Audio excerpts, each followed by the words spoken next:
Portal Piloto Comercial. O seu futuro na aviação começa aqui. Olá pessoal, estou de volta ainda no Brasil para falar muito rapidamente sobre a formação do instrutor de voo nos Estados Unidos e também responder a algumas perguntas que já começaram a chegar para nós, ok?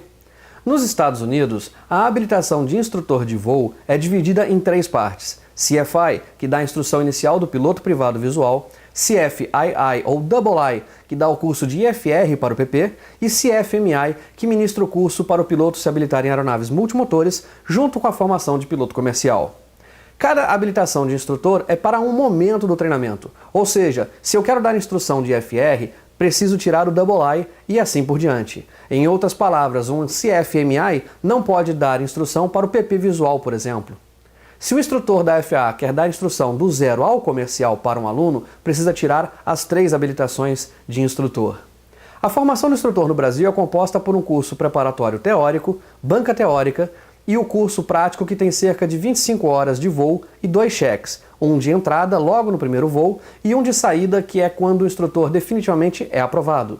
Ambos os cheques são cheques ANAC e normalmente são realizados pelo piloto checador da escola ou aeroclube, mas também podem ser feitos pelos INSPACs da ANAC. Nos Estados Unidos, a formação é um pouco diferente. O aluno passa por instruções de solo e em voo, com o instrutor da escola. Em paralelo, tem que estudar por conta própria para se preparar para as 2 bancas, a técnica relativa à habilitação de instrutor escolhida e a uma banca sobre FOI, Fundamentals of Instructing, que nada mais é que a parte de técnicas de pedagogia. É no FOI que o instrutor recebe informações técnicas de didática, aprende como identificar os níveis e fases de memorização e aprendizado, além de muitas outras informações que vão ensinar como um piloto se torna um professor. Assim como no Brasil, existem websites especializados que oferecem ao aluno ferramentas para ele estudar em casa para os exames escritos da FAA, chamados de Written Tests. No meu caso, eu escolhi o sistema Shepard Air, que é este que você está vendo. Ou seja, não é só aqui no Brasil que a gente precisa cansar de fazer simulados para se preparar para a banca. A diferença é que nos Estados Unidos existe uma lei que exige que as questões dos bancos de dados de provas públicas sejam abertas e de consulta pública. Então estes websites estão sempre se mantendo atualizados, pegando as perguntas das bancas oficiais e as inserindo em seus programas de treinamento. Muitos desses programas, aliás, quando iniciados em um computador com acesso à internet, chegam a checar se existem atualizações no banco de dados e automaticamente, se existem novas perguntas, avisam ao usuário e atualizam. Claro que não são todas as perguntas que estão abertas. O conteúdo é 100% divulgado, porém, nem todas as variações das questões ficam públicas. Por exemplo, vamos pegar o caso de uma questão sobre navegação onde o aluno precisa calcular o consumo de combustível em rota. Sobre o tema, vamos ter vários cenários diferentes, com a mesma questão, somente mudando alguns fatores, como por exemplo, o consumo horário do motor, tempo de voo, etc. É assim que a FAA permite que o aluno estude direcionado para a prova, mas consegue também testar os seus conhecimentos, já que memorizar números não ajuda nada, com um enunciado que trazem dados numéricos diferentes na prova real. Ou seja, o piloto precisa calcular na hora e demonstrar o domínio da técnica correta. Após passar pelas aulas em solo e práticas e ser aprovado no exame escrito, o aluno estará pronto para o voo de check, chamado de check ride.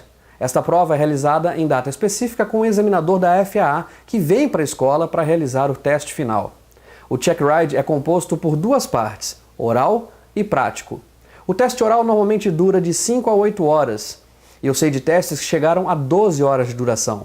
Nesta fase, o examinador pergunta de tudo, desde sinais de luz e da torre de comando até detalhes técnicos da aeronave, tudo mesmo. Pode parecer um exagero tanto tempo de prova oral, mas isso se justifica por um detalhe legal da FAA. Segundo a Lei Aeronáutica dos Estados Unidos, o checador é corresponsável legal por tudo que o examinado faz em até 2 anos depois da data do cheque. Em outras palavras, se o piloto sofre algum acidente ou tem algum problema violando lei, a FAA poderá buscar nos registros dela quem foi que fez o cheque deste piloto e chamá-lo para esclarecer alguns pontos sobre o perfil profissional e até o perfil pessoal desse examinado. Por isso que o cheque oral é tão detalhado e demorado. Se aprovado nessa fase, o aluno segue para o voo, onde demonstrará capacidade de instrução em aeronave, além das técnicas de domínio do voo no assento da direita da cabine. É isso. Rapidamente explicamos a formação do instrutor nos Estados Unidos. Espero que você tenha gostado. E antes de terminar este segundo vídeo, vamos responder a algumas perguntas que recebemos. Muitos internautas nos perguntaram sobre tempo de curso e custos. Bom, isso varia de acordo com a fase do treinamento que você está realizando. O piloto privado, por exemplo, pode chegar a 60 horas de voo para checar. Já o IFR pode ser completado em até 25 horas. Obviamente, o desempenho e dedicação do aluno é fundamental para a sua evolução ser mais rápida ou demorada. A disponibilidade de voar e cumprir as missões do curso também afetam o tempo de duração do treinamento. Ou seja, se você puder voar todos os 7 dias da semana, terminará mais rápido. Lógico que não podemos esquecer o fator meteorologia. Na Flórida, por exemplo, existe a temporada de tornados e temos épocas onde experimentamos tempestades tropicais muito violentas, que impedem a realização de qualquer voo, não somente os de treinamento. O fator custo varia de escola para escola. No geral, posso dizer que basicamente o aluno tem os mesmos custos de treinamento no Brasil, como por exemplo, moradia, alimentação, material didático, transporte. Tudo é igual ao que teríamos aqui no Brasil, só que em dólar. Paralelo a estes custos, existem algumas exigências legais, como por exemplo, a necessidade de ter a carteira de habilitação americana para os motoristas que quiserem dirigir nos Estados Unidos.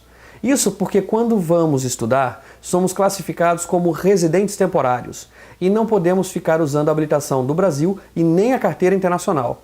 Estes dois documentos são aceitos apenas para turistas com permanência máxima de 3 meses, o que não acontece quando somos estudantes, pois a permanência passa de 3 meses e pode chegar a mais de 1 ano. A lei exige que estudantes tirem a carteira de motorista local fazendo a prova escrita e prática. A boa notícia é que o processo é muito barato, em torno de $50 tudo, e você gasta no máximo 2 horas totais no DMV, que é o Detran deles. Como lá não tem autoescola, você estuda sozinho e usa o próprio carro para fazer a prova prática. E posso garantir que tirar a carteira dos Estados Unidos é 1000 vezes mais fácil, rápido e barato que tirar a habilitação por aqui. Este foi o último vídeo gravado aqui no Brasil. A partir do nosso próximo encontro, já estarei em Stuart, cidade no sudeste da Flórida, e a sua participação é muito importante. Para facilitar a interação com você, criamos uma página especial para a série Aeronews na Flórida, no portal pilotocomercial.com.br. Lá você encontra todos os episódios já lançados, além de um formulário para enviar seus comentários e perguntas de maneira prática e rápida.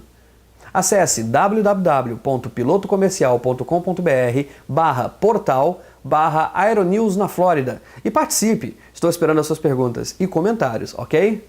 Então está combinado. A gente se encontra em breve, direto da Flórida, nos Estados Unidos. Um grande abraço para você e até já! Portal Piloto Comercial. O seu futuro na aviação começa aqui.